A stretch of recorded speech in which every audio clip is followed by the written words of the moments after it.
warahmatullahi wabarakatuh. Alhamdulillahirabbil alamin wassalatu wassalamu ala asyrafil anbiya'i wal mursalin wa ala alihi wasahbihi ajmain.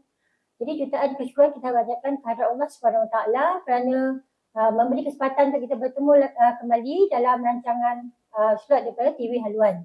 Jadi pada hari ini adalah merupakan slot daripada Biro Haluan Fitrah, yang mana pada kali ini kita akan membicarakan tentang tajuk cabaran mu'alaf dan juga peranan pendakwah revert. Jadi kita renungi daripada surah Ali Imran ayat 104. Bismillahirrahmanirrahim. Wal takum minkum ummatun yad'una ilal khair wa ya'muruna bil ma'ruf wa yanhauna 'anil munkar wa ulaika humul muflihun. Jadi ianya bermaksud, dan hendaklah ada di antara kamu segolongan orang yang menyeru kepada kebajikan, membuat yang makruf dan mencegah daripada yang mungkar. Dan mereka itulah orang-orang yang beruntung. Jadi daripada ayat inilah maka lahirnya Biro Haluan Fitrah. Yang mana Biro Haluan Fitrah ni adalah merupakan satu biro daripada Haluan Malaysia, yang mana ia memfokuskan kepada aktiviti-aktiviti dakwah kepada rakyat Muslim dan juga untuk menyantuni mu'alaf. Jadi alhamdulillah bersama-sama kita pada hari ini adalah kita datangkan khasnya daripada Negeri Sembilan, iaitu Puan Nur Fathiah Doris binti Abdullah, yang merupakan juga adalah seorang revert.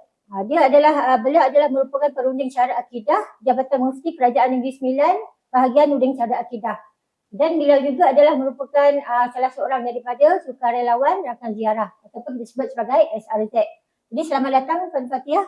Ya, selamat datang. Terima kasih kerana sudilah untuk menjadi tetamu kita pada hari ini. Alhamdulillah, syukur kerana jemput saya. Terima kasih banyak-banyak. Okey, jadi sebenarnya saya sendiri dah lamalah mengenali Puan Fathiah ni. Jadi kita dah banyak berkolaborasi lah untuk program-program yang dijalankan oleh Biro Haluan Fitrah Negeri Sembilan dan juga dengan kerjasama jabatan agama lah. Contohnya macam kami sama-sama terlibat dalam syik dakwah kan, menyantuni mu'alaf dan sebagainya lah. Okey, jadi untuk hari ini kita akan sharing lah pengalaman daripada Puan Fathiah sendiri. Macam mana pengalaman Puan Fathiah ni sendiri sebagai asalnya daripada rakyat Muslim, tapi kemudian dia revert kepada menjadi Islam sebagai seorang Muslim, dan kemudiannya dia menjadi seorang pendakwah. Jadi rasanya lebih baik kalau kita mengenali lebih dahulu dia punya latar belakang latar belakang Puan Fathiah. Jadi boleh Puan Fathiah kongsikan latar belakang Puan Fathiah. Baik. Terima kasih kepada moderator kita, moderator saya ni, Dr. Zainab. Saya perkenalkan diri terlebih dahulu. Nama saya Nur Fathiah Doris binti Abdullah dan saya berasal daripada Sibu, Sarawak, berbangsa Iban. Nama lama saya dikenali sebagai Doris anak Kelemen. Berasal daripada Sibu, Sarawak dan sekarang menetap di Sekamat Negeri Sembilan, dan saya mempunyai 3 orang anak lah. Semua dah besar dah. Alhamdulillah sekarang ni masih sekolah lagi. Saya memeluk Islam tahun 2004. Sekarang dah 20 tahun dah ya. 20 tahun dah memeluk Islam. Bukan lagi lah dikatakan mualaf. Ramai kita di luar sana mungkin dia tak faham ke mualaf ni dan mukallaf ni. Saya suka panggil diri saya macam mukallaf lah sekarang ni tapi sebab mungkin kadang-kadang ada setengah mualaf tu mungkin dia tak belajar. So bolehlah juga dipanggil mualaf. Okey. Itulah. Okey, itu sedikit latar belakang saya lah. Dan mencubakan diri daripada Sarawak tu saya berhijrah ke Kuala Lumpur meluk Islam sebab berkahwin dengan seorang Melayu berasal daripada Kuala Lumpur. Dan seterusnya saya melanjutkan pelajaran saya selepas saya memeluk Islam. Tidaklah saya terus belajar sebab kekangan bekerja dan anak-anak kecil lagi. Tapi selepas itu saya merasakan ada di dalam diri saya tu kekosong kan. Saya tidak pandai. Ada juga kelas-kelas di luar sana. Masa saya duduk di Selangor, ada, tapi saya sebab busy bekerja, jadi saya kadang-kadang saya datang, kadang saya tak datang untuk belajar kelas. Jadi suatu masa tu lepas 7 tahun memeluk Islam, anak saya dah agak besar sikit lah. Masa tu saya macam terpanggil, orang kata mungkin ada bisikan tu, macam dalam diri saya tu kosonglah jiwa sebab saya tidak praktiskan Islam sepenuhnya. Semayang tu ada tapi tak penuh lah, sebab tu Islam tu dia kata solat 5 waktu tu wajib. Jadi bila kita tak praktiskan solat 5 waktu tak wajib tu, kita akan rasa mesti ada kekosongan. So di situ saya nak belajar, niat saya nak pergi sambung belajar tu ke Kelantan tu adalah untuk fokus sepenuh masa, sebab saya ada anak kecil. Jadi bila saya belajar pun kadang-kadang belajar seminggu sekali, 2 kali memang tak cukup lah bagi orang yang baru mengenali Islam ni. Jadi masa tu saya pergi berjumpa dengan ustaz di MAINS, Majlis Agama Islam Selangor. Saya masuk Islam di Selangor. Jadi masa tu anak saya anak saya 7 bulan masa tu. Saya pergilah pejabat bukan zakat, sekarang dia zakat. Saya pergi pejabat Majlis Agama Islam Selangor di Shah Alam, di Shah Alam yang Menara Twin tu di Selangor tu. So saya pergi sana, saya jumpa dengan ustaz, saya nak sambung belajar. Dia ustaz kata, betul ke? Sebab anak kecil lagi. Dia kata, betul lah masa tu saya cakap saya betul-betul nak tahu sebab saya nak pandai solat. Nak pandai solat which is yang 13 rukun tu saya nak tahulah. Sekarang saya tak pandai baca Fatihah pun macam lidah kan tak ni. So saya nak pendekkan ceritanya, kalau nak ni perjalanan ni tu memang panjang sebab nak bincang dengan keluarga lagi nak ni kan. So dipendekkan ceritanya, tahun 2012 tu saya pergi ke Institut Dakwah Islamiah Pekim di Idip, Kelantan, dekat Pengkalan Cepa. Saya belajar dekat sana 3 tahun. 3 tahun ambil basic lah. Memang tarbiyah lah sana dekat asrama tu, asrama pondok moden lah orang kata. So saya tinggalkan anak-anak saya, suami dengan mak mentua, pak mentua lah, keluarga saya sebelah. Suamilah yang jaga. So saya balik pun sebulan sekali. Jadi dekat situ saya memang fokus, saya ambil kesempatan sebab Majlis Agama Islam Selangor bagi taja sepenuhnya. Taja sepenuhnya sampai duit poket pun dia orang bagi. Jadi saya pergi sana belajar dan saya ambil kesempatan ini untuk belajar betul-betul. Sebab apa? Satu, tajaan. Kedua, saya tinggalkan keluarga. Jadi kesempatan ini saya memang betul-betul fokus lah. Jadi saya pendekkan cerita, 3 tahun saya dah belajar sana, saya balik kat sini.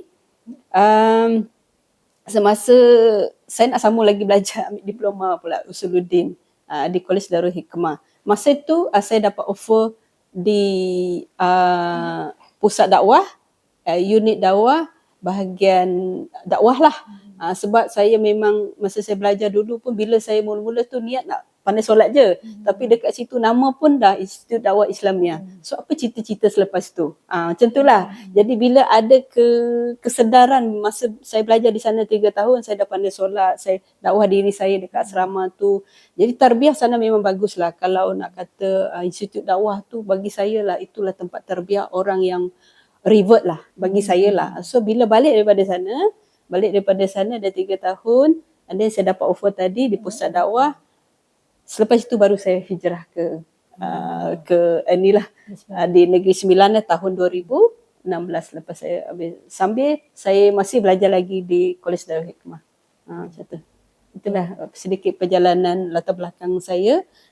Bagaimana saya bekerja di pusat dakwah. Selepas 3 tahun di pusat dakwah, saya di offer juga bekerja sebagai perunding cara di bahagian runding cara Jabatan Mufti Kerajaan Negeri Sembilan. So sampailah sekarang saya ditugaskan sebagai merunding orang yang keluar Islam pula. Di pusat dakwah menyampaikan Islam kepada yang non-Muslim yang nak masuk Islam dan membimbing mualaf yang dah masuk Islam. Dan di Jabatan Mufti pula saya bertugas sebagai perunding cara yang orang yang dah tak nak terima Islam lagi. Jadi macam itulah. Itulah sampai sekarang saya masih bertugas di kedua-dua tempat ni lah. Alhamdulillah, kita rasa teruja dengan pengalaman Fatihah tadi kan, macam mana masuk Islam tu sebenarnya ramai. Kalau kita tengok mualaf dekat Malaysia ni, masuk Islam ni sebenarnya banyak faktor yang mendorong kan orang tu masuk Islam kan. Tapi Fatihah tadi masuk tu disebabkan oleh faktor perkahwinan. Jadi Fatihah masuk sebab nak berkahwin.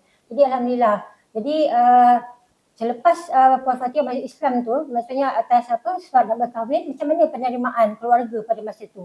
Maksudnya bila beritahu kata saya nak berkahwin kan, jadi saya nak tukar agama, saya nak masuk Islam. Macam adakah diorang boleh terima kan? Masa awal lah, pada awal tu. Dan kemudian selepas berkahwin pula, macam mana pula juga penerimaan keluarga? Maksudnya adakah dia boleh terima suami Fatihah sebagai seorang Islam, dan macam mana pula, macam mana support yang Puan Fatihah dapat daripada suami dan juga persekitaran lah. Masa tu kan sebab hijrah kan, maksudnya daripada keadaan yang sebelum tu sebagai seorang non-Muslim, lepas tu berhijrah, maknanya suasana baru.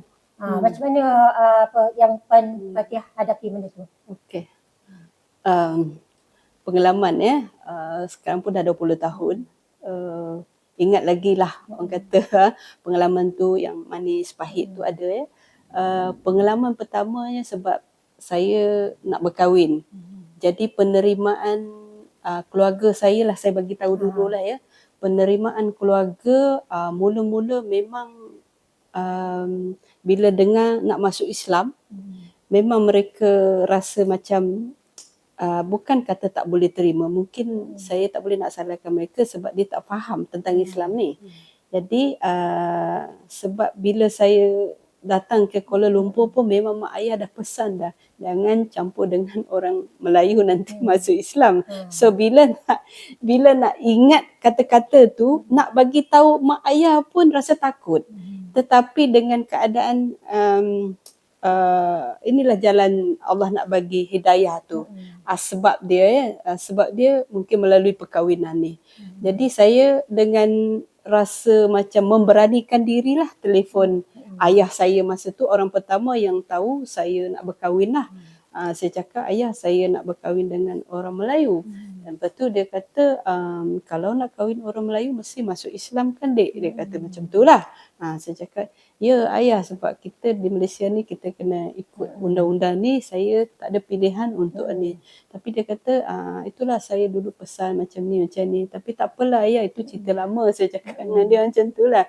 Jadi dia kata tak apalah, sebab kalau nak berkahwin, dia kata sebab kalau tak ada pilihan, dia panggil nama saya lah, kena ikut suami lah, dia kata. Jadi perbincangan masa tu tak ada orang kata bergaduh ke apa, baiklah. Mak ayah saya memang dia okey, cuma kakak saya dia macam agak tentang sikit lah, tapi orang kata tentangan tu tak adalah ni. Okey, itu sebelum saya nak memeluk Islam lah. Memang bukan mudah, memang masa nak bagi tahu tu yang rasa macam boleh ke tak boleh ke macam tu. Tapi walhal bila dah bercakap tu okeylah, alhamdulillah ayah saya pun terima. And then saya kata, saya betul ke pilihan awak tu? Dia kata betul, saya memang nekat, memang nak berkahwin dengan dia dan nak memeluk Islam. So dasar perkahwinan dan percintaan lah pengalaman saya memeluk Islam ni. Dan selepas itu dia tak kisahlah, orang kata kenapa kita memeluk Islam ni, dia tidak penting.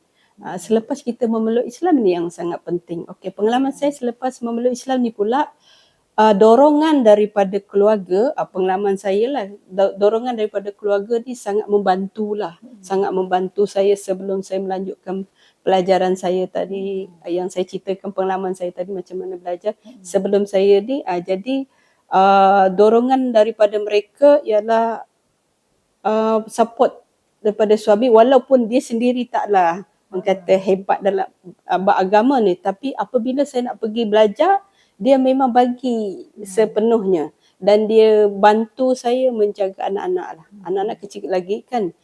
Itu dan ditolong dan dibantu oleh mak ayah dia juga, membantu untuk menjaga anak-anak saya juga. Dan kami masa tu duduklah dengan mak mentua, dengan mak mentua saya lah. So dekat situ keadaan adik-beradik dia, adik ipar dua saya memang sangat baik, dan jiran-jiran saya sangat teruja dan dia sangat welcome saya, dan dorongan itu saya rasa macam diri saya dihargai sangat. Kalau jiran tu boleh kata, oh Fathia, kalau tengok saya kan, dia memang jiran sebelah-sebelah jauh-jauh pun dia dah kenal dah. Sebab mungkin suami saya pun famous kot masa tu dekat jiran dia kan. Jadi semua kena, oh Fathia peluk Islam, Fathia peluk Islam, kahwin dengan sebut nama suami saya. Jadi apabila faktor dorongan ni dia sangat kuat, dia lebih memberi inspirasi dan menguatkan kita sebagai seorang revert ini. Itulah kekuatan saya bila saya dah memeluk Islam. Dia bermula daripada keluarga dulu. Itulah dia punya ni selepas saya memeluk Islam tu. Itulah pengalaman yang macam support daripada keluarga lah. Sebelum itu.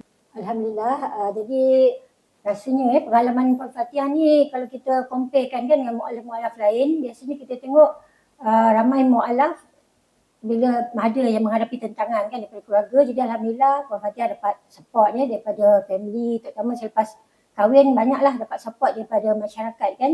Jadi kalau kita tengok dalam realiti hari ni kan, support system kepada mu'alaf tu sangat penting kan. Jadi maknanya kat situ kalau kita tengok di kalangan orang-orang Muslim sendiri, maknanya ada yang tak rasa pun sebenarnya nak menyantuni mu'alaf kan. Walaupun contoh di sebelah rumah dia ada mu'alaf kan, ada jiran mu'alaf, tapi dia tak ada rasa pun nak menyantuni mu'alaf kan. Jadi kita tengok kat situ ada juga yang merasakan tanggungjawab, terutama kalau nak dakwah kepada not yet Muslim. Maknanya tanggungjawab tu diorang rasakan ini bukan tanggungjawab saya kan, ini adalah tanggungjawab ustazah, tanggungjawab asatizah kan. Jadi kalau kita tengok kalau orang Muslim yang lahir sebagai Islam, yang mewarisi Islam tu secara warisan kan. Jadi diorang pun tak rasa, tak ada kesedaran untuk berdakwah kan. Apalagi untuk menyantuni mu'alaf kan. Jadi apa sebenarnya yang mencetuskan, yang menyebabkan detik-detik tercetusnya kan dalam hati Puan Fathia untuk menjadi seorang pendakwah. Maksudnya nak dakwah pula. Kita dah masuk Islam kan, kita nak dakwah pula orang lain untuk masuk Islam. Okey. Baik. Tercetusnya untuk saya, saya ni bukanlah ustazah orang kata kan, yang hebat di luar sana, dan bukanlah pendakwah yang di luar sana yang hebat lah. Tapi dakwah ni adalah satu kewajipan bagi kita lah ya. Terutama diri saya sendirilah selepas saya belajar di institut dakwah tu, dan nama pun dah institut dakwah.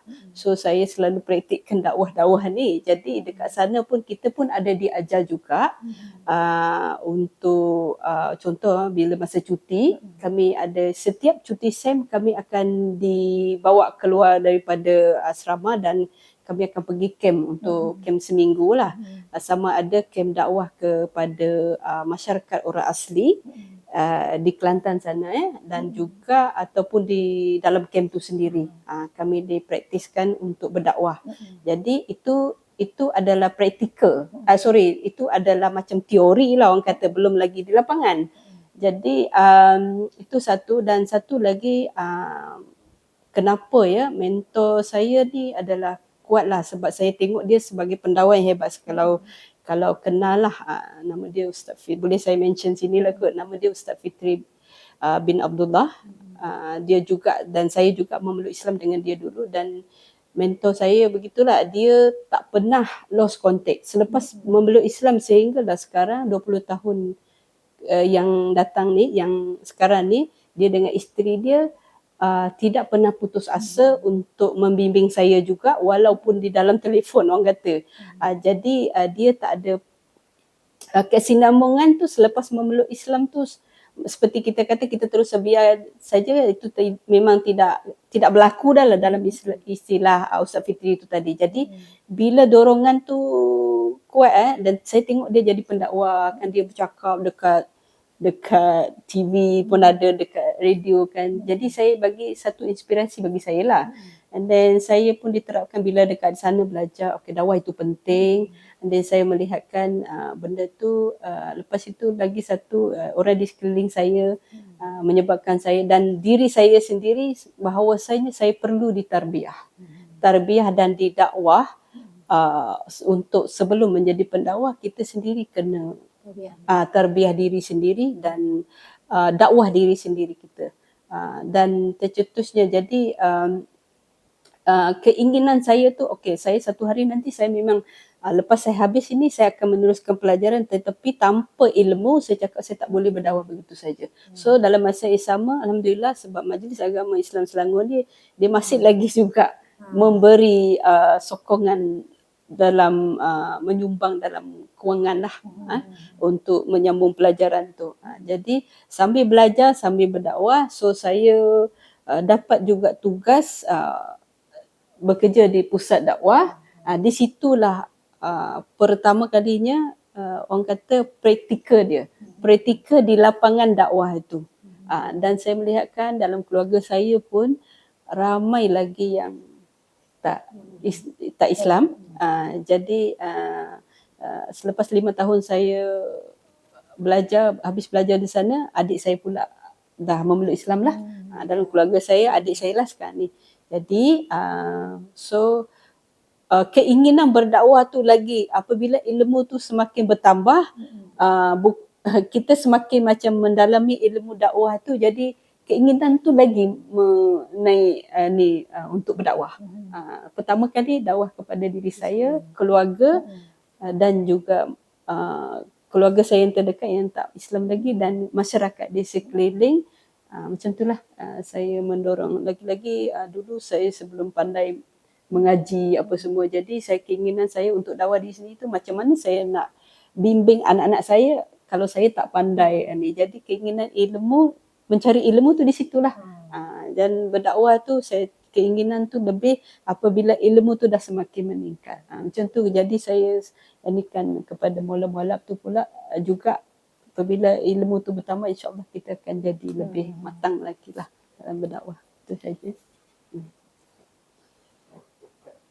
Alhamdulillah, Puan Fatihah, daripada apa yang Puan Fatihah sharing tadi, maknanya kat sini apa yang penting kan, selain daripada kesedaran lah kan, kesedaran, sebab bukan semua orang ada kesedaran tentang pentingnya dakwah tadi.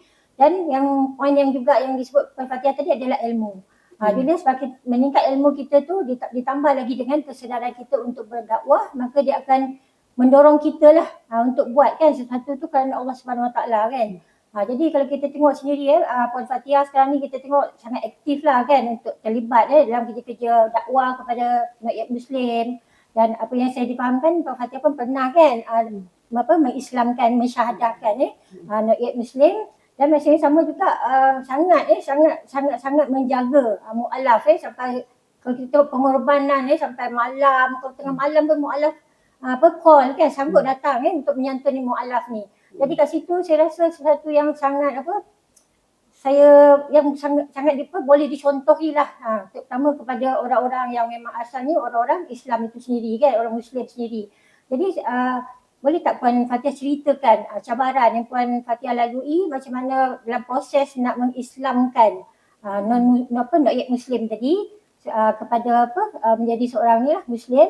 Dan selepas daripada tu, maknanya macam mana pula Puan Fatihah tu cabaran untuk menyantuni mu'alaf-mu'alaf yang sedia ada ni selepas mereka masuk Islam. Okay. Baik. Bukan sesuatu yang mudah ya. Bagi saya kalau nak mengislam tu tak adalah cabaran dia, tapi apabila dia dah Islam tu yang lagi banyak cabaran. Bila kita dalam sepanjang perjalanan dakwah saya di pusat dakwah ni mengislamkan lebih seramai, saya tak berapa ingat lah, tapi dalam 10 lebih ke atas tu adalah ya. Dalam 20 lah kalau tak silap saya. Sebab saya dah tak rekod dah. Dulu ada rekod. Okey. Jadi sebab kita nak pengislaman tu, dia bukanlah kata mudah, tapi dia ada SOP dia. SOP apa perlu buat. Jadi kita kena ikut, bila dah ada SOP tu mudah lah. So nak mengislamkan, nak sampaikan, kalau yang memang dah nak Islam tu mudah lah. Kalau yang belum, yang kita sampaikan tu, kita sampaikan saja. Jadi kita, dia nak peluk Islam ke tak nak peluk Islam ke, itu bukan kerja kita. Itu adalah kuasa Allah kan. Hidayah itu milik Allah kan. Macam saya dulu kan, walaupun dengan asbab nak berkahwin, tetapi alhamdulillah disebabkan lepas kesedaran tu ingin mempelajari ilmu agama tu, alhamdulillah lah kita boleh dalas lagi, boleh faham. Okey, nak kata cabaran dalam menyantun ni mualaf ni, selepas SOP, maksud saya selepas memeluk Islam, selepas kita ni kan dokumentasi dia, jadi selesai dia memeluk Islam. Tapi selepas itu yang kita perlu, kesinambungan tu, sambungan selepas daripada syahadah itu yang banyak cabaran bagi kita. Kadang-kadang kita pun tak tahu kenapa dia perlu Islam, itu kita tak perlu tahulah. Tetapi sebabnya kita kena terima seadanya, sama ada dia memeluk Islam sebab ini ke sebab itu ke kan. Jadi apa pun kita kena cakna mereka ni selepas, sebab kita di sana di Negeri Sembilan ni dia berlainan sikit daripada setiap negeri ya. Sebab dia ada rakan ziarah. Saya sekarang sebagai rakan ziarah lah di Unit Kuah ni. Kami ada 70 orang. So mana berbanding daripada negeri-negeri lain memang tak ada. Jadi setiap 70 orang ni, kami 70 orang ini dia ditugaskan di sekitar Seremban, luar daripada Seremban, bahagian daerah dan sebagainya lah. Jadi dekat situ kami dah ada SOP, dah ada apa perlu buat. Setiap orang ada di bawah jagaan berapa orang dan diberi penama seperti berikut dan seterusnya dibagi silibus. Lepas diberi silibus dan juga silibus untuk mengajar dan juga kebajikan apa perlu dibuat kepada mualaf tu tadi. Tapi memang dalam silibus, dalam apa, tapi kadang-kadang tidak terjangkau, tidak tertulis dalam apa masalah yang tu, tidak di ni pun. Kerana masalah mualaf ni masing-masing dia berbeza. Jadi cabarannya di situlah kita nak handle. Macam contoh, kalau dia perlukan bantuan, nak sekarang juga kita kadang-kadang dokumentasi macam perlukan duit, kita kadang-kadang tak boleh nak bagi terus, kita kena isi borang kan. Jadi di saat itulah juga kami sebagai rakan ziarah ini mengeluarkan duit sendirilah untuk beli barang dapur, untuk untuk memberi cash keperluan. Bukanlah 100% cash tu lah, maksudnya cash tu kena ada, at least kami kena ada lah simpan duit RM50 tu dalam poket, sebab kadang-kadang emergency kan, kadang-kadang nak jumpa nak naik Grab lah apalah kan semua. Then kadang-kadang mereka pergi hospital sakit, jadi kadang-kadang Allah Ustazah ada lagi mesej pun, saya tengah dekat hospital lah ni, kaki kena simen lah, accident lah apa, boleh tak ni bantu, saya tak banyak lah duit macam ni gini. Itu cabaran bagi kita lah untuk macam mana situasi itu, macam mana nak bagi dia kekuatan dalam menjalani macam kehidupan yang macam duit tak cukup, akan motivasi rohani dia, mental dan fizikal dia kan. Lepas tu ada juga di kalangan mualaf tu keluarga dia tak terima. Jadi bila keluarga dia tak terima, dia akan rasa down. Kerohanian tu, jadi dia akan telefon kita lah panjang, dia ceritakan pada masalah dia. Sedangkan kita kadang-kadang kita pun ada masalah, tetapi sebab kita pun terpaksalah dengan macam, bukan terpaksalah tapi sebab macam saya ada sejarah diri sendiri, jadi saya boleh aplikasikan pengalaman saya dengan saya boleh letakkan dia punya masalah tu dekat diri saya. Macam tu. Jadi mudahlah bagi saya untuk merasakan, mungkin tak kepada orang yang mungkin tak pernah merasai pengalaman itu. Sebab itu pengalaman orang yang revert ni, bila dia nak berdakwah, dia manis. Dia manis. Dia berbeza dengan orang yang, bukan saya ni, tapi mungkin pengalaman tu tak ada pada dia. Orang yang macam seperti Dr. Zainab kan, dia melalui pengalaman dia belajar praktikal, mungkin tak ada dalam pengalaman dia sendiri. Macam yang revert ni, dia ada pengalaman diri dia sendiri, dia merasakan diri di sini bagaimana dulu dia. Jadi dia boleh aplikasikan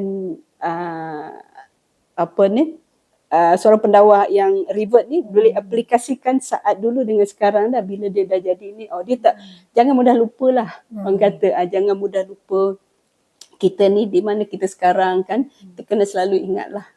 So bagaimana susah kita dulu, macam tu juga kita aplikasikan benda tu bila dia bagi tahu kita masalah dia macam ni, so kita boleh ni lah, boleh rasa lah orang kata macam Dr. Zainab mungkin tak boleh rasa apa yang saya rasakan. Memang masalah saya dengan dia tak sama, tapi perasaan tu ada. Macam tu. Jadi itulah cabaran dia. Lebih-lebih lagi kalau ada cabaran, kadang-kadang ada kematian, mualam ni kita kena settle, kena cakap dengan keluarga dia. Okey, keluarga dia macam, okey macam mana ni? Kami tak Islam lagi, kami tak tahu macam mana yang nak uruskan. Itu antara, ada juga tim jenazah kita selain daripada, tapi saya kena hadirlah kalau kawasan saya. Jadi kita perlu beri sokongan kepada keluarga dia untuk, okey tak apa, kita yang ini kita akan buat. Macam tu. Jadi lepas tu ada lagi, jika macam kadang-kadang kita tak bagi, tak ada, masa tu kita dah tak ada duit ke apa kan, setiap macam kita rakan ziarah ni bukan semua pun yang ada kan masa tu, saat dia memerlukan, kita pula tak ada kan. Ada kadang-kadang kalau tak bagi nanti aku tak naklah belajar.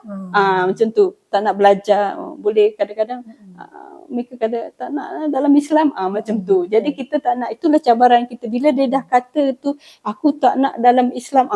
Ini yang menyebabkan kita kadang-kadang benda-benda lain bagi saya okey. Kalau dia dah kata begitu, aku tak nak belajar, tak nak dalam Islam, kita dah jadi macam balik rumah kita fikir apa pula solusi untuk kita nak handle kes dia pula ni.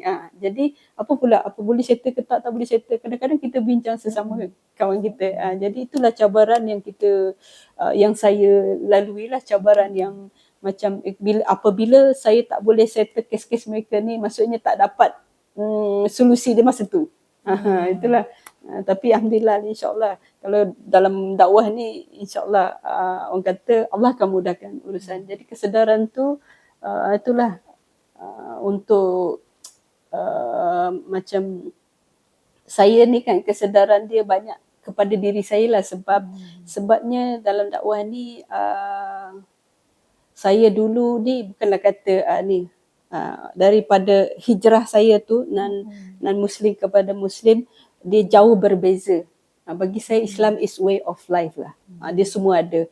Jadi saya apabila melihatkan kepada Islam ni sangat cantik dan dia boleh mengubah kehidupan saya 360 darjah.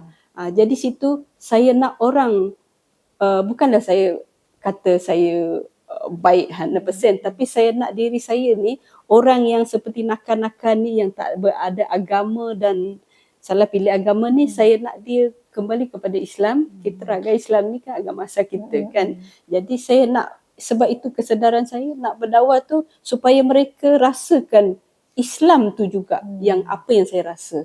Jadi tu sebab saya mendorong, saya memang betul-betul saya nak, sebab Islam ni sangat cantik lah, manis. Bila kalau saya boleh buka macam mana manis dia tu, saya boleh tunjukkan, nak share macam mana manisnya Islam tu.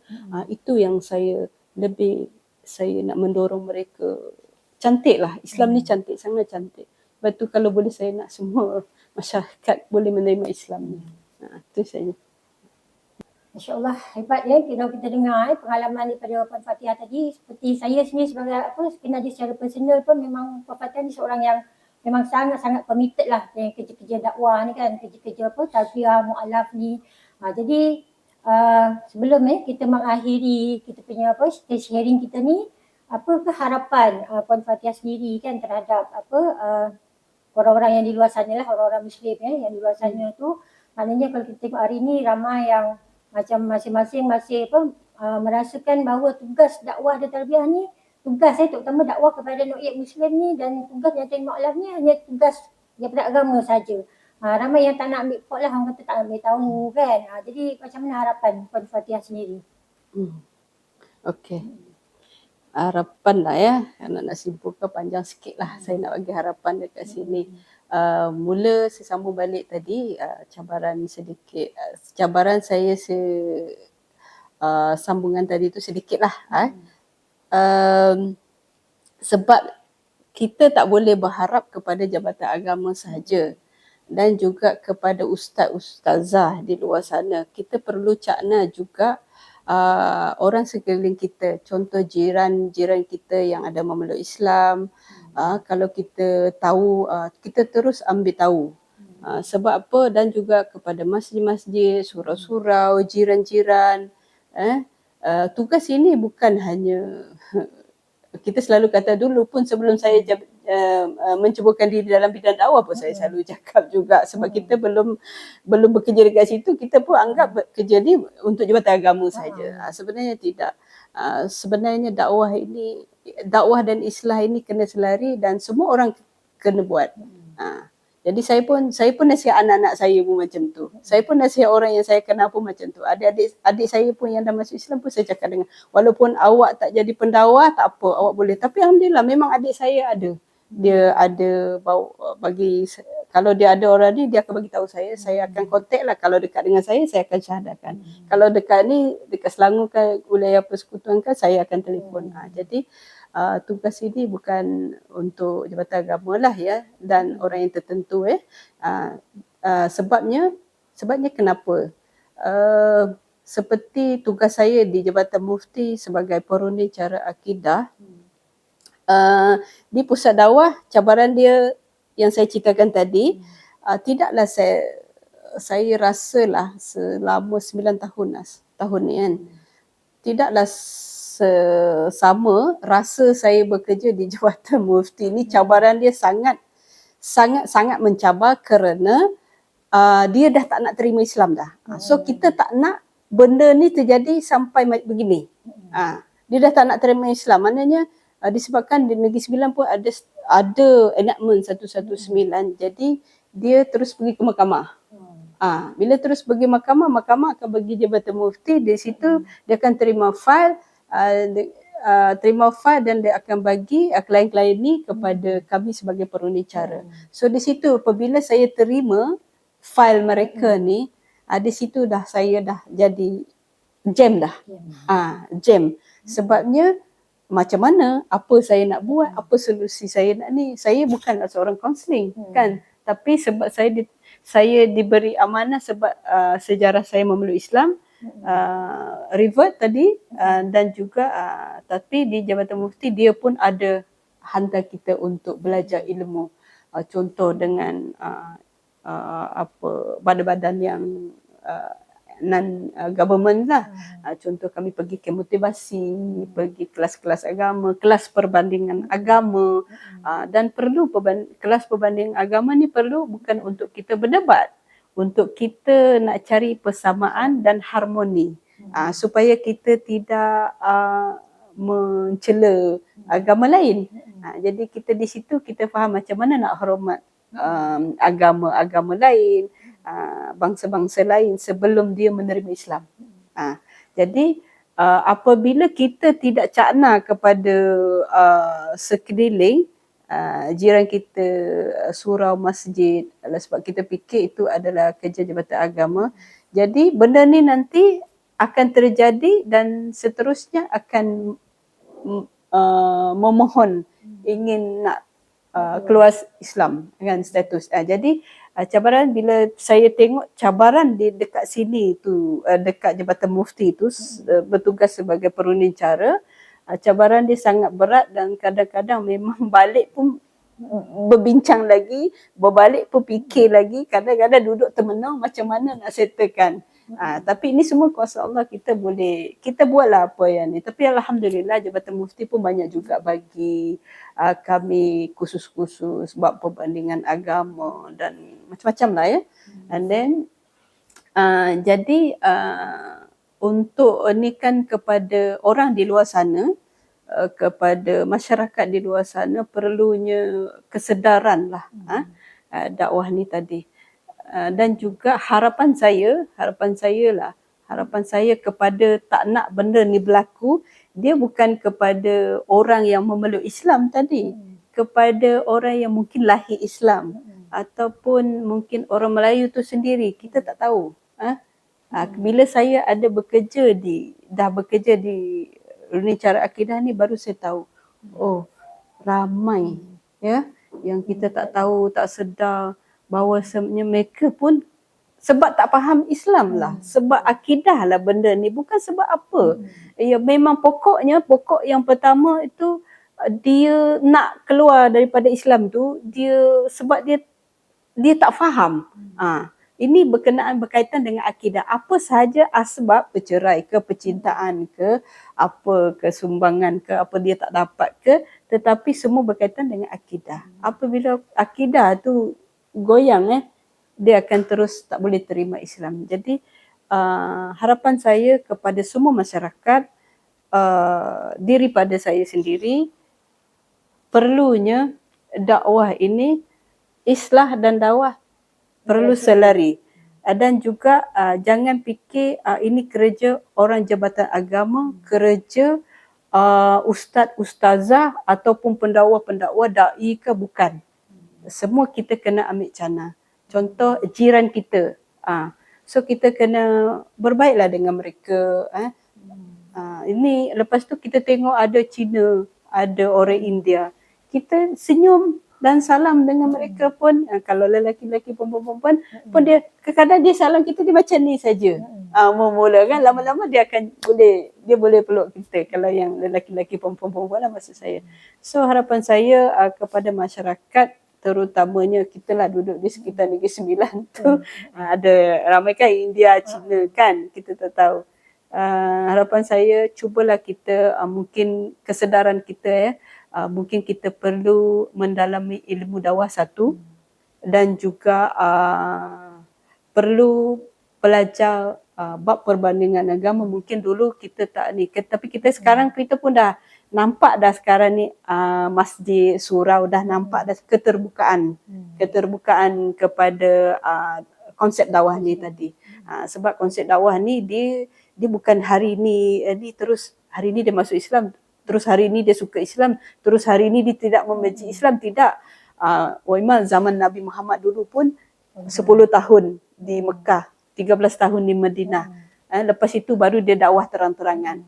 Sama juga kita. Especially Borneo lah orang kata. Kalau dekat sini boleh terang-terangan, tak ada masalah. Apabila boleh terang-terangan, inilah kita punya kuasa dan kita punya semangat kita, keterujaan kita untuk berdakwah. Sebab apa? Kita bebas. Kita bebas berdakwah, kita tak ada kekangan. Jadi apabila ada kuasa tu, kita buatlah semampu yang mana. Jadi harapan saya nak semua orang jadi pendakwah. Macam tu. Semua orang belajar ilmu agama. Ilmu agama, perbandingan agama lagi bagus. Sebab apa? Dia boleh, kata saya tadi, saya cakap tadi, mempelajari ilmu perbandingan agama ini bukan untuk kita berdebat, tapi untuk kita memahami agama dia dan juga hormat, faham, untuk kita santuni mereka.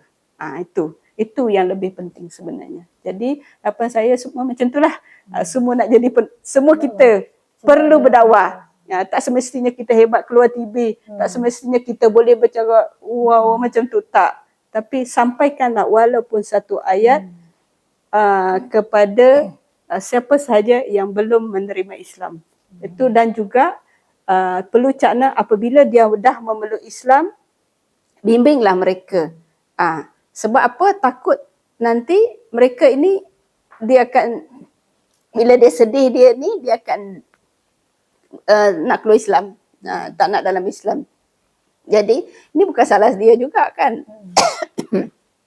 Itulah harapan saya nak semua orang faham tentang bab dakwah ni, faham. Moga-moga semua orang boleh berdakwah lah. Itu je. Jadi alhamdulillah, terima kasih kita ucapkan kepada Puan Fatihah. Saya tertariklah dengan apa yang Puan Fatihah cakap tadi. Setiap orang adalah pendakwah.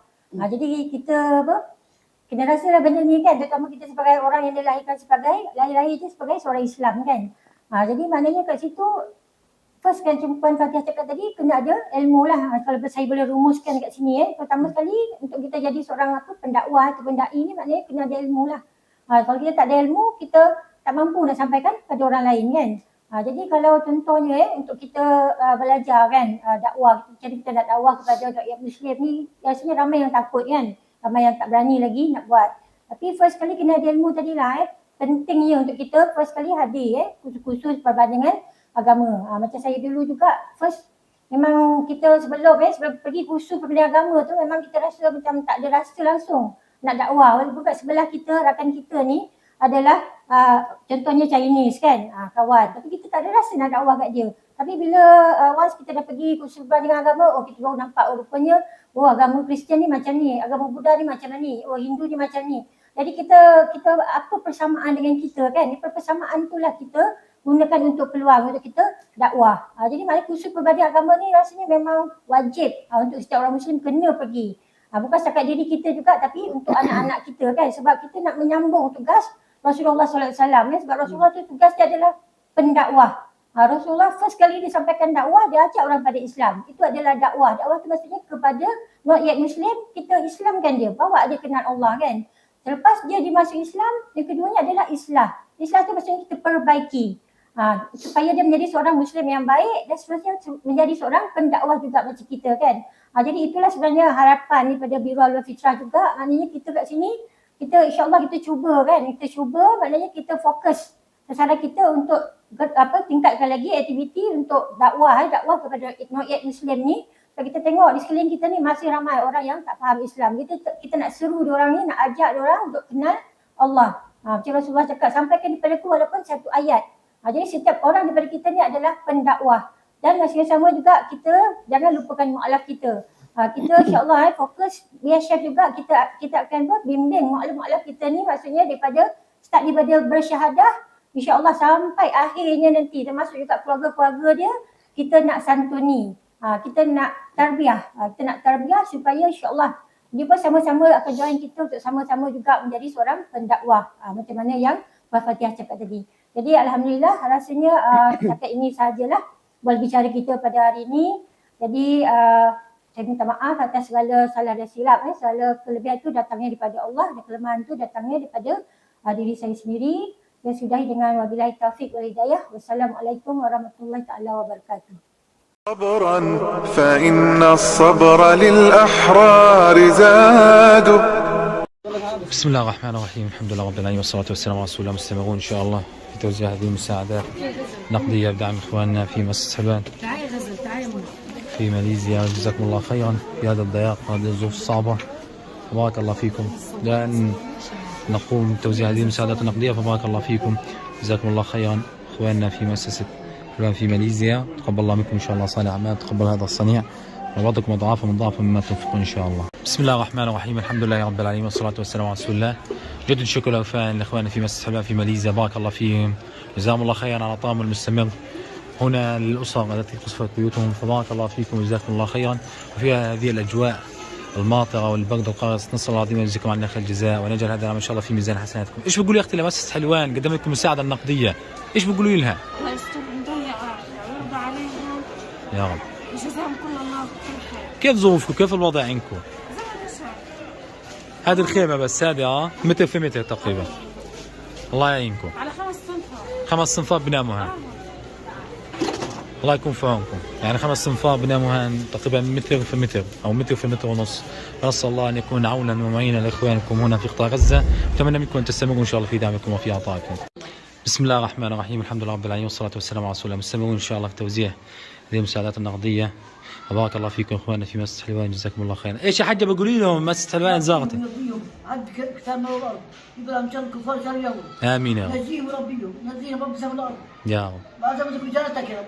هم الفقدون الله يفقدون الله يعطيك الصحة والعافية. يا رب عندك يا رب. الله يعطيك الصحة والعافية يا حجة. بين الله يفوجها. الله يهونها يا رب. دعواتك. يا رب لك الحمد. كما ترون هذه المعاناة. طبعا الكهرباء لا توجد كهرباء نهائيا. كما ترون الاكتظاظ هنا داخل فصول الاكتظاظ بين السكان. حياة صعبة، لا شراب ولا غذاء ولا مأكل. ظروف صعبة اليوم اخواننا في مؤسسة حلوان في ماليزيا، جزاهم الله خير، مشكورين. قاموا بتوفير هذا المبلغ المالي لتوزيع هذه المساعدات النقدية. بارك الله فيكم وجزاكم الله خيرا. إن شاء الله هذا العمل إن شاء الله في ميزان حسناتكم. اخواننا في مؤسسة حلوان في ماليزيا، وجزاكم الله خيرا. الحمد لله مستمرون إن شاء الله في توزيع المساعدات النقدية بدعم إخواننا في مؤسسة حلوان في ماليزيا، بارك الله فيهم وجزاهم الله خيرا، إن شاء الله هذا العام إن شاء الله في ميزان حسناتهم. إيش بتقولي يا حاج لمؤسسة حلوان اللي زغطكم جابت لك مساعدة نقدية، إيش بتقولي لهم؟ الله يجازيهم الله كل خير وبارك الله فيهم. يا رب. الله يحييهم ويرضى عليهم وينصرنا يا رب. كيف ظروفكم؟ شايفكم تشتغلوا على النار أنا. والله نعمة على الله كل حاجة، اسمها نعمة الله. كيف الظروف صعبة؟ والله صعبة كثير هذه، والله طحين ما احنا ملاقيين، تو العدد شرب بالمعلقة شربنا. الحمد لله رب العالمين. اولادي او النجوع، ايش نعمة الحمد لله. بيشتريوا الشعير مور بيلاقوه، بنلاقيه مور وبتخفف. الشيء تبع الغنم تبع الصوصان كمان. الصوصان العافية الصوصان والله بشمه بنتج على الصوصان صار يطفى. حسبنا الله ونعم الوكيل، الله المستعان. برضه اكل بتخفف ورمينا. الله المستعان يا حاج. الحمد لله. ربنا يفرجها ان شاء الله. يا رب. بسم الله الرحمن الرحيم، نجدد الشكر والعافية لاخواننا في مؤسسة حلوان في ماليزيا، بارك الله فيكم وجزاكم الله عنا كل خير. مستمرون ان شاء الله في توزيع هذه المساعدات النقدية بدعم اهلنا في ماليزيا اخواننا في مؤسسة حلوان، فبارك الله فيكم جزاكم الله خيرا. بسم الله الرحمن الرحيم، الحمد لله رب العالمين والصلاة والسلام على رسولنا، نجدد الشكر والعافية لاهلنا في ماليزيا اخواننا في مؤسسة حلوان، بارك الله فيكم وجزاكم الله خيرا. نسأل الله دائما يجعل هذا العمل ان شاء الله في ميزان حسناتكم. مستمرون في توزيع المساعدات النقدية على المرضى والاسر التي قصفت بيوتها المهجره، فبارك الله فيكم وجزاكم الله خير. ايش بقول يا حد لمؤسسه حلوان جابت لك هذه المساعده النقديه، ايش بقول الله الله يرضى عليهم ويرضى عنا في الشتاء، بدي اشتري هذا وعلاجات واكل وشرب. الله يعين. كيف ظروفكم؟ كيف الوضع؟ بالمره هي بتروح وبتنهج فيش فراشات عندي ولا حرامات. الحمد لله والله ما عندي. الحمد لله. هذا شوف كيف بعاش يعني. ربنا يعينكم ان شاء الله. الله يرضى عنهم ويطول عمرهم يا رب يا رب يا رب. بسم الله الرحمن الرحيم، الحمد لله رب العالمين والصلاة والسلام على رسول الله. مستمرون إن شاء الله في توزيع هذه المساعدات النقدية من دعم إخواننا وأهلنا في ماليزيا، إخواننا في مؤسسة حلوان، جزاكم الله خيرا. يعني كما ترون حال هذه الأسر على البلاط، يعني سوى هذا البطانية وهذا الحرام يفردون فوقهم وتحتهم واحد ثم الآخر، تبارك الله فيكم جزاكم الله خيرا على دعمكم وعطائكم، وندعوكم أن تستمروا إن شاء الله. جزاكم الله خيرا. وأصوات القصف المستمرة على قطاع غزة إن كانت واضحة في الفيديو، نسأل الله العظيم السلامة، ونسأل الله أن تستمروا في دعمكم وعطائكم، بارك الله فيكم، والسلام عليكم ورحمة الله وبركاته. بسم الله الرحمن الرحيم، الحمد لله رب العالمين والصلاة والسلام على رسول الله، بارك الله في إخواننا في مؤسسة حلوان وجزاهم الله عنا كل خير على توزيع هذه المساعدات النقدية، فبارك الله فيكم وجزاكم الله خيرا في ظل هذه الظروف الصعبة هنا داخل مراكز اللواء وعلى الأسر، جزاكم الله خيرا إخواننا في مؤسسة حلوان وأهلنا في ماليزيا. بسم الله الرحمن الرحيم، الحمد لله رب العالمين والصلاة والسلام على رسول الله. مستمرون إن شاء الله في توزيع المساعدات النقدية بدعم أهلنا في ماليزيا إخواننا في مؤسسة حلوان، نقول لكم بارك الله فيكم جزاكم الله عنا خير الجزاء، وجعل الله هذا العام إن شاء الله في ميزان حسناتكم. مستمرون في توزيع هذه المساعدات يعني بين الخيم والمعاناة، وبارك الله فيكم إخواننا في مؤسسة حلوان في ماليزيا، وجزاكم الله خيرا. ولو زاد البلاء بهم لزادوا صبرا، فإن الصبر للأحرار زاد. ولو زاد البلاء بهم لزادوا صبرا، فإن الصبر للأحرار زاد. الحمد لله رب العالمين، تحت مياه الأمطار والدعاء المستجاب في تساقط الأمطار، بارك الله فيكم أهلنا في ماليزيا، أخواننا المتوقعين المانحين، جزاكم الله خيرا، جعل الله هذا العمل إن شاء الله في ميزان حسناتكم. يعني هنا تحت مياه الأمطار والظروف القاسية والبرد القارس، كما ترون الأطفال والصغار والكبار والنساء والرجال يتوافدون لتعبئة هذه المياه العذب. نسأل الله العظيم أن يجعل هذا العمل إن شاء الله في ميزان حسناتكم، هذا الصنيع في ميزان حسناتكم، بارك الله فيكم وجزاكم الله خيرا، تقبل الله منكم إن شاء الله صالح الأعمال.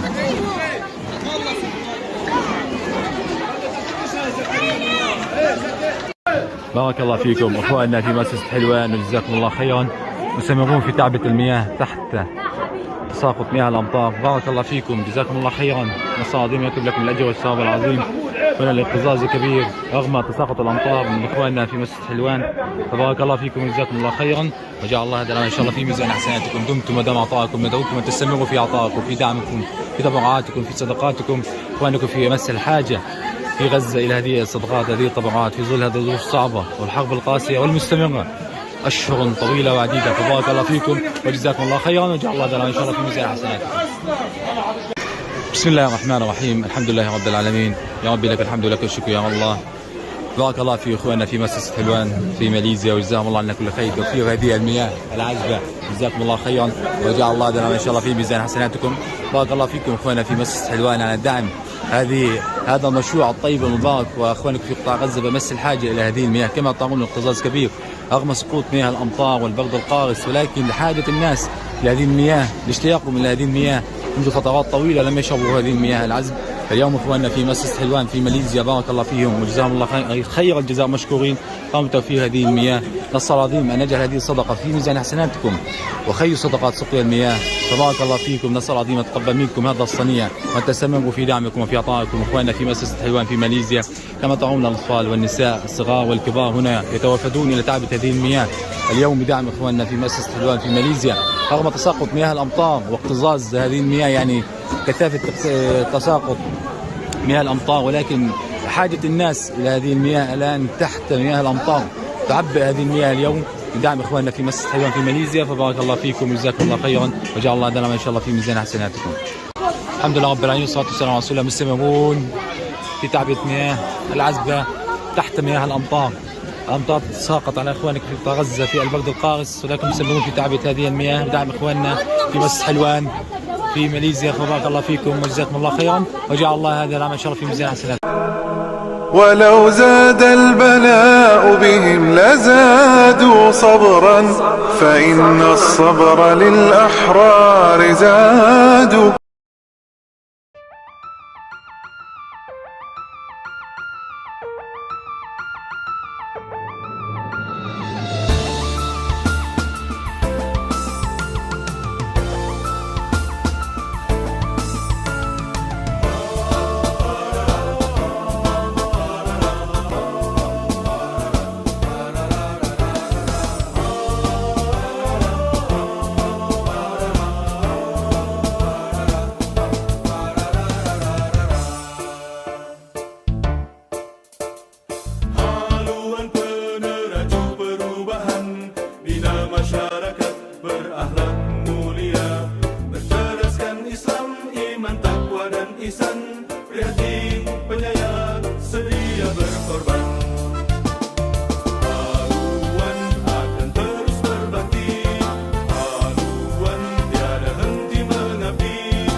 Alhamdulillahillazi bini'matihi tatimmus salihat.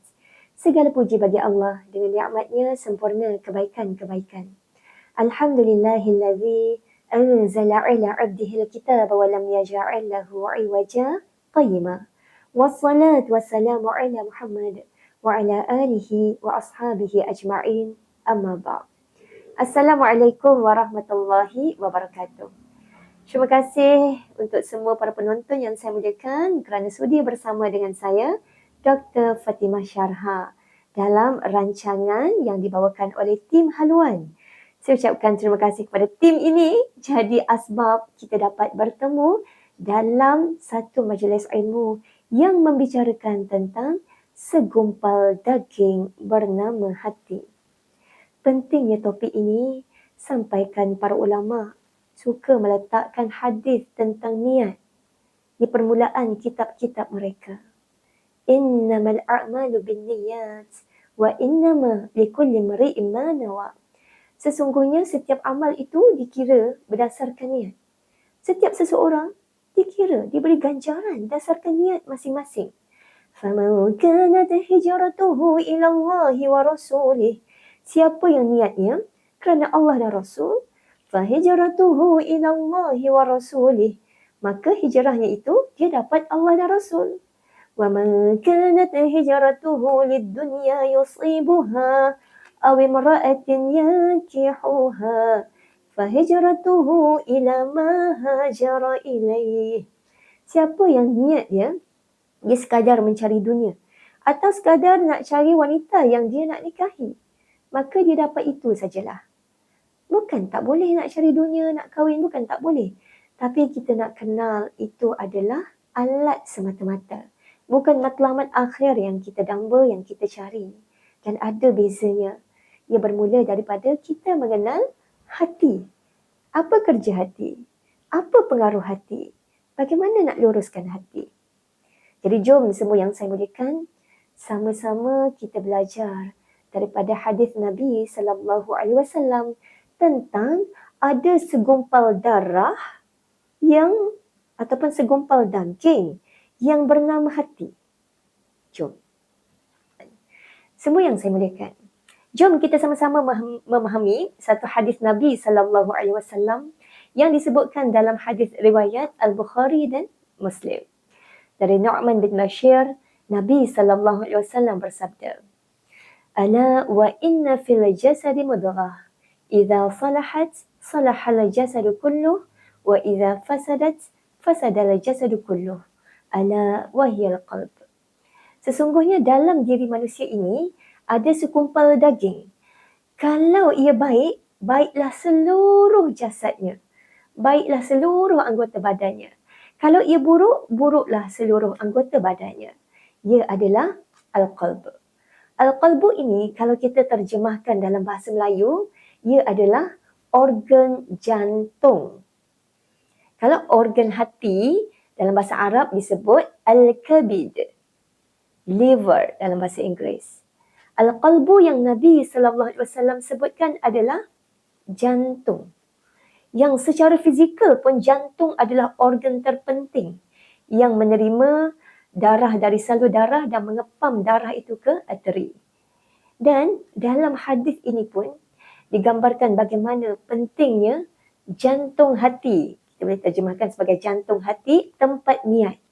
Jantung hati secara maknawi, tempat niat, tempat perasaan kita itu pun tersangatlah penting. Sebab ia ibarat raja. Raja bagi arahan kepada anggota badan kita. Kalau raja tu baik, ia akan bagi arahan-arahan yang baik. Kalau raja tu buruk, ia akan bagi arahan-arahan yang buruk. Semua penonton yang saya muliakan, diri kita ini sentiasa ada musuh yang datang nak menyerang. Nak merebut hati kita, fokus kita, keutamaan kita. Maka raja itu tidak boleh leka, alpa dan lalai. Ia mesti bersiap sedia. Ia mesti menguatkan pertahanannya supaya musuh itu tak datang merebut hati kita yang sepatutnya bercahaya. Tapi bila musuh kuasai, ia akan gelap.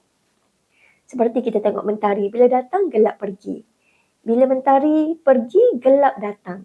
Ibarat begitulah hati kita ini direbut saban ketika oleh musuh yang bernama jin, iblis, syaitan, hawa nafsu. Bahkan bisikan-bisikan negatif kita sendiri. Kita sendiri ini pun boleh menjadi musuh kepada diri sendiri. Semua yang saya muliakan. Jadi bila kita sedar tabiat hati itu, al-qalbu, berbolak-balik. Sekejap dia cenderung pada ketaatan. Sekejap dia cenderung pada kemaksiatan. Sekejap dia sedar diri, dia ingat. Sekejap dia lupa, leka, alpa. Sekejap dia bersemangat ni. Sekejap dia futur. Rasa nak lari, rasa nak menjauh.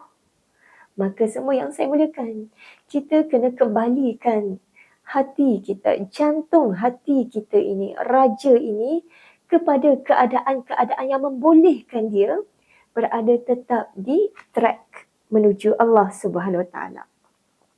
Bagaimana nak meluruskan hati kita ini supaya cenderung kepada ketaatan dan tidak berpatah balik kepada kemaksiatan. Walaupun ilham tu sentiasa datang, فَأَلْهَمَهَا فُجُورَهَا وَتَقْوَاهَا. Allah yang bagi ilham. fujur, kemaksiatan ataupun ketakwaan. Allah nak bagi markah, kita pilih ke mana? Jadi bagaimana kita nak bantu? Semua yang saya muliakan, saya teringat bagaimana Anas bin Malik menceritakan Nabi SAW banyak sangat membaca doa, Ya muqallibal qulub, thabbit qalbi ala dinik. Wahai Allah yang membolak-balikkan hati, tetapkan hati di atas ketaatan kepadamu, di atas agamamu, ala dini wa ala ta'atik. Jadi doa ini semua yang saya muliakan menyebabkan Anas bin Malik ni terkejut. Dia tanya, Ya Rasulullah, kami ni beriman kepadamu, kami beriman kepada agama yang kau bawa. Tapi adakah kau masih takut lagi? Kamu masih takut? Dia pelik ni. Lalu Nabi kata, ya. Kerana hati manusia berada di antara dua jari Allah dan Allah boleh membolak-balikkan hati itu ke mana sahaja mengikut kehendak Allah. Hadis ini riwayat Tirmizi, hadis yang hasan. Bermakna Allah boleh uji kita. Uji kita tengah semangat ke, kita tengah futur, bagaimana respon kita nak kembali ke track. Allah memberi markah, memberi pahala kepada kita. Jadi semua yang saya muliakan, kita nak belajar juga bagaimana nak meluruskan kecenderungan hati itu untuk terus berada dalam ketaatan. Lepas kita banyak doa pada Allah, kita juga mesti selalu mendidik hati kita dengan ikhlas. Niat itu hanya fokusnya, tumpuannya adalah Allah Azza wa Jalla. Itu matlamat akhir kita. Yang lain-lain itu alat saja. Bukan tumpuan kita. Alat. Bila sebut alat, dia bukan matlamat akhir. Dia perkara yang kita guna. Kita ambil, orang nak bagi duit. Dengan kerja kita, kita ambil duit tu. Tapi bukan duit itu sebagai matlamat. Duit tu kita guna untuk cari rezeki halal. Matlamat akhirnya Allah Azza wa Jalla. Begitu. Jadi semua yang saya muliakan. Kata Syekh Al-Qaradawi dalam kitab Ikhlas dalam Ibadah dan Perjuangan. Beliau kata, Allah suruh kita, Allah didik ni hati kita ini untuk cari ikhlas, cari redha Allah. Bukan saja-saja Allah nak bersikap autokratik ataupun nak ajar kita fanatik. Tidak. Tapi Allah nak didik kita untuk melakukan sesuatu dengan ciri-ciri yang jujur, yang mencari kebaikan, kemaslahatan, keselamatan untuk masyarakat kita dalam kehidupan ini. Sebab kalau kita tak ada ciri-ciri yang seperti itu, tak jelas tujuan kita untuk itu, apa yang berlaku? Kita akan menjadi pemuja hawa nafsu. Kita buat untuk kepentingan diri kita sendiri. Kita jadikan harta itu sebagai matlamat. Lalu kita gunakan apa saja cara-cara yang menyiksa orang lain, merampas hak orang lain, menjajah bumi orang lain. Sanggup dilakukan. Sebab matlamat keduniaan yang melampau, yang tidak nampak, kita akan ditanya di hari pembalasan. Itu impak besarnya ya kepada kehidupan ini di dunia dan juga di akhirat. Jadi semua yang saya muliakan, bila kita sedar yang ikhlas itu penting, ketahuilah manfaatnya besar untuk kita. Sejak di dunia lagi. Bila kita didik hati belajar ikhlas, kita akan bebas dari terlalu mencari penilaian dan penghargaan manusia lain. Kalau hidup kita terkongkong dengan mencari penilaian penghargaan manusia lain, hidup kita tak bebas, terpenjara. Depan orang terpaksalah bermuka-muka buat baik. Belakang orang, kita pun mulalah jadi insan yang lain. Dan hal ini sangat penat untuk kita. Baik kita jadi orang yang sentiasa cari Allah. Depan orang, belakang orang, kita buat kerana Allah. Dalam kitab Al-Azkar oleh Al-Imam Nawawi disebutkan, kalau kita meninggalkan kebaikan sekalipun. Biasa kita buat solat sunat misalnya, tapi bila kita pergi masjid, kita takut orang kata kita riak, tak ikhlas. Kita pun tinggalkan kebaikan tu. Sebab takut orang nilai kita tak ikhlas. Maka itu pun riak. Kata Imam An-Nawawi. Sebab apa? Sebab kita meninggalkan sesuatu kerana orang. Dan payah kita ni. Kena fikir-fikir orang nilai apa kita. Payah. Terganggu kita. Maka nak bagi hidup kita bahagia, kita tak perlu pun nak terlalu stres dengan apa orang kata. Depan orang kita buat baik, belakang kita buat baik. Bahkan di belakang itu sangatlah menentukan penilaian Allah kepada kita. Di saat kita sendirian, di saat tak ada orang nampak kita, sanggupkah kita bangun malam untuk Allah? Sanggupkah kita masih menjaga ibadah-ibadah wajib kita? Meneruskan ibadah-ibadah sunat kita? Ini yang mengangkat darjat ikhlas dan memastikan hati itu sentiasa duduk dalam proses dia, pembersihan dia, persiapan dia. Dan yang inilah yang akan menjaga kita daripada dorongan kemaksiatan. Kalau kita tak sibuk buat ibadah, buat aktiviti yang bermanfaat, meningkatkan diri dengan ilmu, bila orang tak ada je, datanglah bisikan. Jom, cuba klik pornografi, soft porn. Mudah sekarang di hujung jari. Jadi bila hati dididik ikhlas, tahu Allah nampak, tahu akan balik pada Allah, kita buat kerana Allah, kita tak akan menikmati perkara-perkara seperti itu. Kalau ia lalu pun, dekat gadget kita, kita sekadar ma'rifatul a'da, mengetahui musuh. Dan terus niat ikhlas itu bantu kita macam mana nak cegah benda ini. Macam mana nak sibukkan masyarakat dengan amar ma'ruf. Dan macam mana nak cegah mungkar ini. Nak hilangkan daripada ia menjadi fokus kecintaan dan minat dalam masyarakat kita. Jadi semua yang saya muliakan, ada satu doa oleh Nabi Sulaiman AS yang dirakamkan dalam Al-Quran surah An-Naml ayat 191. A'udzubillahi minasyaitonirrajim. Rabbi awzi'ni an ashkura ni'mataka allati an'amta 'alayya wa 'ala walidayya wa an a'mala salihan tardah. Ya Allah, ilhamkanlah aku untuk tetap syukur kepadamu ya Allah di atas nikmat yang kau berikan kepadaku, kepada ibu bapaku dan ke atas amal saleh yang kau redha dengannya. Apa makna amal saleh yang kau redha dengannya? Semua yang saya muliakan. Amal saleh yang Allah redha bermakna amal itu tiada unsur syirik. Amal itu ikhlas. Amal itu mencari Allah. Kata Syekh Al-Qardawi, kalau seorang juru wang, dia akan tolak duit palsu. Dia nak duit yang original, duit asli semata-mata. Begitu juga Allah melihat amal kita ini. Betul ke syariat Allah ni? Betul ke hanya untuk Allah? Betul ke matlamat akhirnya adalah akhirat? Wajah Allah, redha Allah, syurga Allah, pahala Allah. Betul ke begitu? Ataupun kita sekadar mencari benda-benda keduniaan dan kita tak ingat pun. Tak minta pun. Ada satu kisah daripada Aisyah radhiyallahu anha. Beliau cerita kepada Nabi SAW. Beliau kata, ya Rasulullah, dulu ada seorang lelaki ni pada masa jahiliah. Dia suka buat baik. Dia suka memberi, sambung silaturahim. Adakah amal itu memberi manfaat kepada dia? Dan yang dimaksudkan ini adalah Abdullah bin Jud'an, pakcik kepada ayah dia, Abu Bakar As-Siddiq. Maka dia cerita ni tentang orang yang dia memang kenal, bukan orang jauh. Ya? Lalu Nabi kata, amal itu tidak memberi manfaat kepadanya.